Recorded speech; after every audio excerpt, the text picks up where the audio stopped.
You know, we're all taught that getting rich is about complex strategies, maybe a bit of genius, right? Well, what if I told you that's mostly wrong? What if the single most important factor is something you can't learn in a textbook? Let's get into it. So, let me ask you a question right off the bat. Who do you think is better with money? The Wall Street executive with a fancy Ivy League degree or a janitor? Seriously, think about it. The answer might just change the way you see wealth forever. Take a look at this number. $8 million.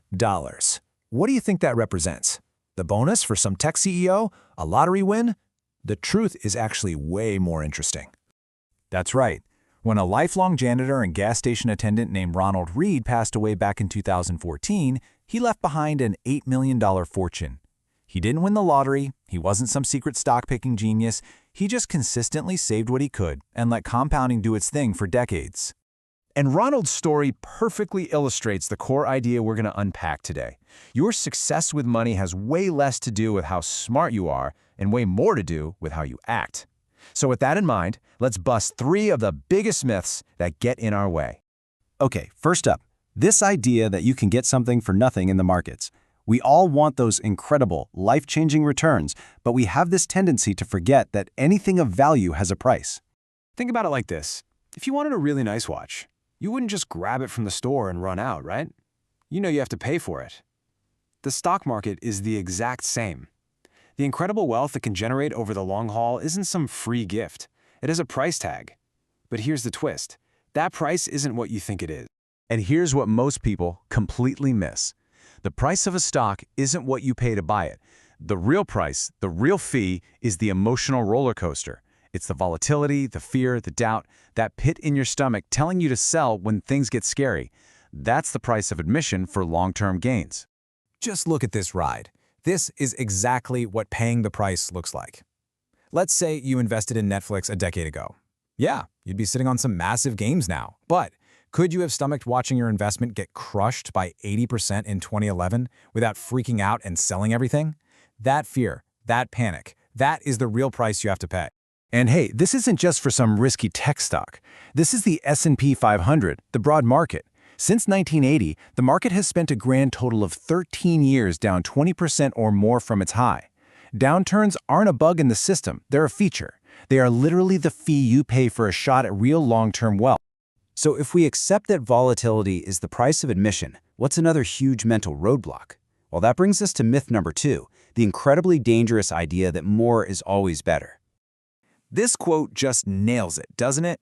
You could be on top of the world with a huge win, but that joy can vanish in an instant just by seeing someone else with a tiny bit more. That's the poison of social comparison, and it is a game that is impossible to win. And that's the great paradox, isn't it? The very same system that is so amazing at creating wealth is also an incredible engine for generating envy. And that urge to keep up with the Joneses, well, it's a trap. This slide just lays it out so perfectly. You've got a doctor earning $500,000 a year, and she feels rich, until she moves next door to a CEO pulling in $10 million. Now she feels poor. But that CEO feels great, until he's hanging out with his buddy who's a pro athlete worth $2 billion. And even that athlete might feel a little small at a party with a tech founder worth $200 billion. You see, there is always a bigger fish. The goalposts never stop moving. And chasing more is so dangerous. It leads people to do incredibly foolish things. They take on absurd risks, they borrow way too much money, and they end up risking what they have and actually need, like their reputation, their family, their freedom, all for something they don't have and don't even need. All right, our final myth is maybe the most seductive of them all. It's this belief that if you're smart enough, if you have enough information, you can see the next big disaster coming and just sidestep it. The reason this is a myth comes down to this concept of a black swan. These are the events that change everything.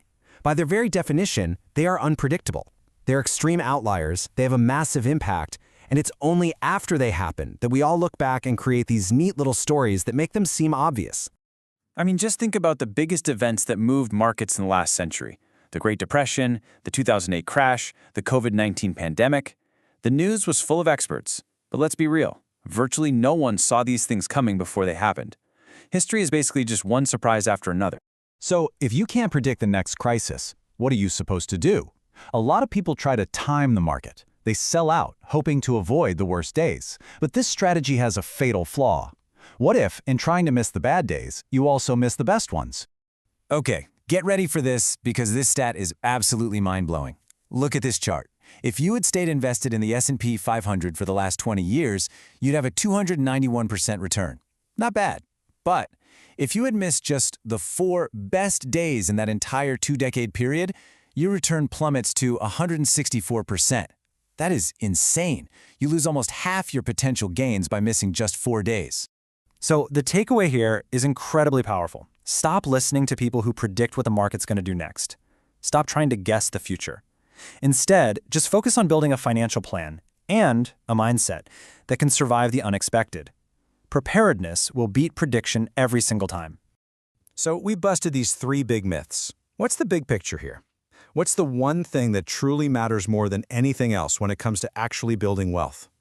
It really comes down to these 3 simple but not always easy truths. First, you have to understand that volatility is the price of admission for getting good returns, so be willing to pay it. Second, learn the skill of knowing when you have enough. It's a financial superpower that will save you from ruin. And third, accept that you can't predict the future, so just focus on building a portfolio that can survive it. And all of this brings us right back to our janitor, Ronald Reed. His story proves the ultimate lesson. Your greatest financial asset isn't your IQ. It's not your salary or some complex algorithm. It's your behavior. It's not about what you know. It's about what you consistently do day in and day out over a very long time. So I want to leave you with this question. What's the biggest money myth you've had to unlearn on your own journey? Drop it in the comments below. I'd love to hear it. Thanks for watching.